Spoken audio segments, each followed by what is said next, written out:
மீண்டும் தென்பட்ட அரிதான ரயில் பறவையை பற்றி பார்க்கலாமா வாங்க. இயற்கை வரலாற்றில் எண்ணற்ற அதிசயங்கள் மற்ற மர்மங்கள் உண்டு.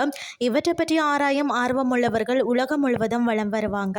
அப்படி அறிவியலாளர்கள் மற்றும் சுற்றுச்சூழல் ஆர்வலர்களின் கண்டுபிடிப்பு சில சமயங்களில் நம்ம வியப்பில் ஆழ்த்தும்னு தான் சொல்லணும்.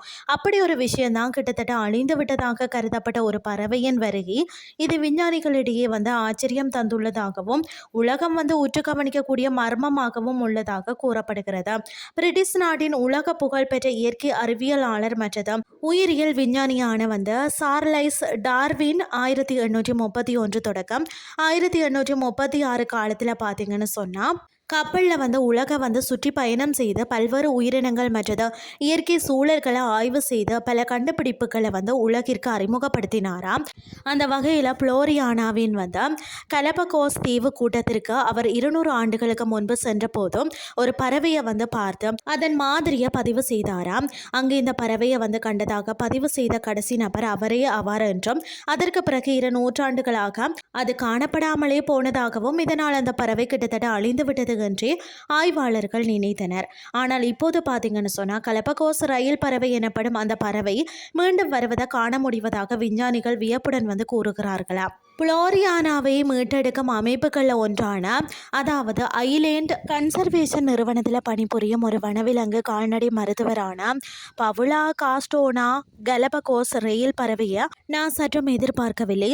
அது புளோரியானாவில் திடீரென தோன்றியது என்றும் ஒருவேளை அது இத்தனை காலமோ ஒரு சிறிய மறைவான கவனிக்கப்படாத இனமாக அங்கேயே தங்கியிருந்திருக்கலாம் என்றும் குறிப்பிட்டாராம்.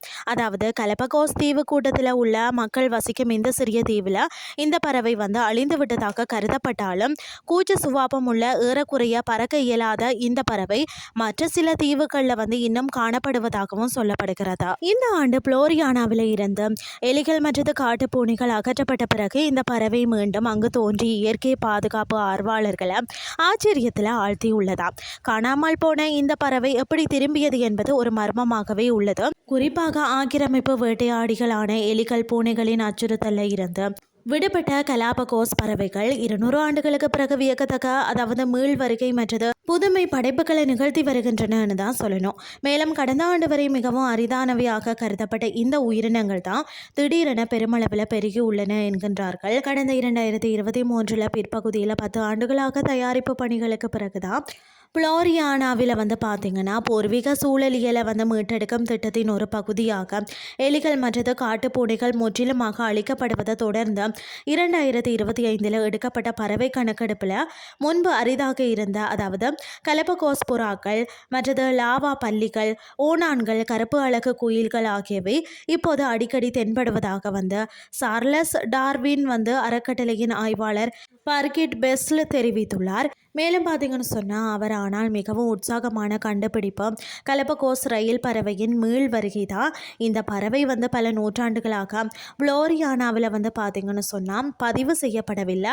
அதன் இருப்புகளுக்கான ஒரே ஒரு வரலாற்று ஆதாரம் பார்த்தீங்கன்னு சொன்னால் டார்வின் சேகரித்த ஒரு மாதிரி மட்டும்தான் என்றும் இந்த மர்ம பறவை பற்றி குறிப்பிடுகிறார். என்ன சிறப்பு இந்த சின்னஞ்சிறு பறவை இடம்னு சொல்லி பார்த்தீங்கன்னா கலபகோஸ் பறவைகள் பார்த்தீங்கன்னு சொன்னால் சிறிய குருவி போன்ற பறவைகளின் இனமாகும். இவை பசிபிக் பெருங்கடலில் உள்ள கலபகோஸ் தீவுகளில் வாழ்கிறது. இவை சுமார் பார்த்தீங்கன்னா 15 தொடக்கம் 18 வெவ்வேறு இனங்களாக வகைப்படுத்தப்பட்டுள்ளது. அனைத்து இனங்களும் பார்த்தீங்கன்னா ஒரே பொது மூதாயரில் இருந்து தோன்றி காலப்போக்கில் வெவ்வேறு சூழல்களுக்கு ஏற்ப மாறியதாக விஞ்ஞானிகள் கருதுகிறார்கள். ஒவ்வொரு இனத்தின் அழகின் வடிவமும் அளவும் அவை உண்ணும் உணவுக்கு ஏற்றவாறு மாறியுள்ளதுன்னே சொல்லலாம். அதாவது தடித்த அழகு கடினமான விதைகளை உடைக்கணும்னா அந்த தடித்த அழகு அதுக்கு உதவி புரிகிறது. நீளமான மெல்லிய அழகு பூச்சிகள் அல்லது மலர்களில் இருந்து உணவு பெறுறதுக்கு. சில இனங்கள் பார்த்தீங்கன்னா கள்ளிச்செடிகளில் அந்த பூக்கள் மற்றது பழங்களையும் உண்கிறது. 1835 ஆண்டு டார்வின் கலபகோஸ் தீவுகளுக்கு சென்ற போதுதான் இந்த பறவைகளின் வேறுபாடுகளை ஆய்வு செய்தாராம். இந்த கவனிப்புகளே பின்னர் இயற்கை தேர்வு மற்றது பரிமாண வளர்ச்சி பற்றிய அவரது புகழ்பெற்ற கோட்பாட்டை உருவாக்க உதவின. அது மட்டும் இல்லாமல் கலப்பகோஸ் பறவைகள் பார்த்திங்கன்னா ஒரே மூதாயரில் இருந்து பல்வேறு இனங்கள் சூழலுக்கு ஏற்ப எவ்வாறு உருவாகின்றன என்பதற்கான உலக புகழ்பெற்ற உதாரணமாக கருதப்படுகின்றன. எனவே பரிமாண உயிரியல் ஆய்வில் இவை மிக முக்கிய இடத்தை பெற்றுள்ளன. காணாமல் போன ரயில் பறவை மீண்டும் திரும்பியது ஆராய்ச்சியாளர்களுக்கு ஆச்சரியத்தை தந்துள்ளதுன்னு தான் சொல்லணும்.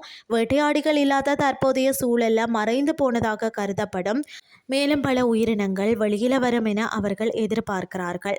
இன்றைய கிறிஸ்டி உங்களுக்கும் பிரயோசனமாக அமைஞ்சிருக்கும் என சொல்லி நான் நம்புறேன். இதே மாதிரி மற்றும் ஒரு கிறிஸ்டின் வேலைக்கு உங்களை சந்திக்கிறேன். நன்றி.